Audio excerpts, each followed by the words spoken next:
Guys, welcome. This is Jim Howard, Nashville Hunt Club, and we're going to go over the basics of HuntStand.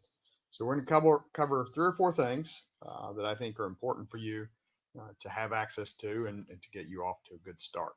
So the first thing, when you log into HuntStand, it's going to bring you to a screen, which we're looking at now. There are types of hunting areas. There's personal hunting areas, and those are ones you create personally. There are group hunting areas, and those where you are shared hunting areas, but you have different levels of permission. And then there are view only hunting areas. What's relevant for us now is the view only. And when you log into your account, all of your NHC maps will be here under view only. As you can see here, there's a lot of them on my side, not as many for you. But as we manage the maps and add maps, what changes we make, you will see. So let's take a look at a view only map. And before I get started, if you look up here in the right hand corner, you'll see something. It's a message, it's a mailbox. If I click on that, I will see my invitations. So for instance, I have an invitation to join the new 93 Williamson map. So I would hit accept, and that will now be available in my view only maps. Okay, so we're going to look over here on the left hand side is every attribute that exists in the mapping software. As you can see, there are trail cameras, bait piles, mineral locations, there's scouting information. As you can see, it's rather robust.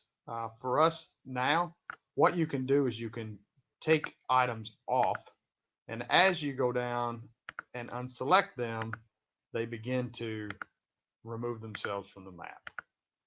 So these top ones are obviously the ones we use the most.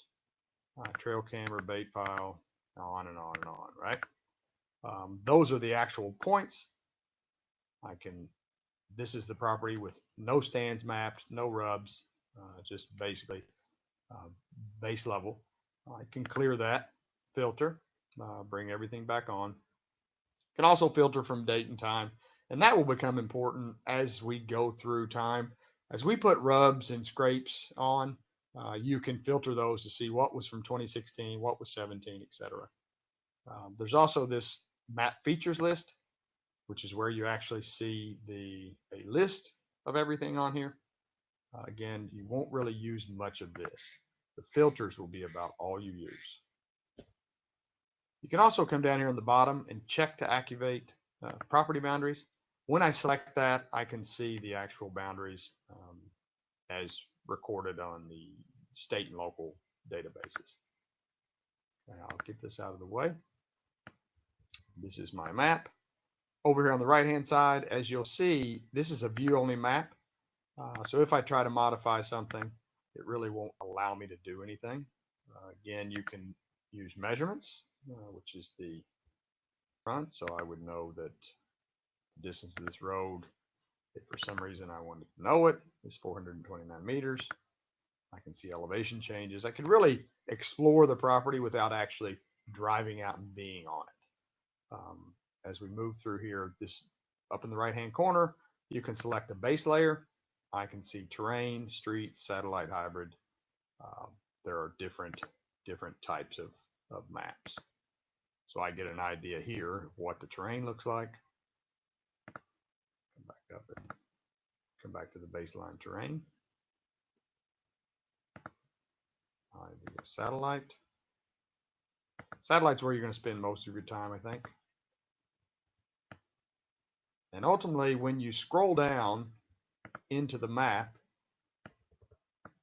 is where I can actually click and I can see information about the items. This is feeder 1, there's stand 1, it's an API double, and so on and so forth.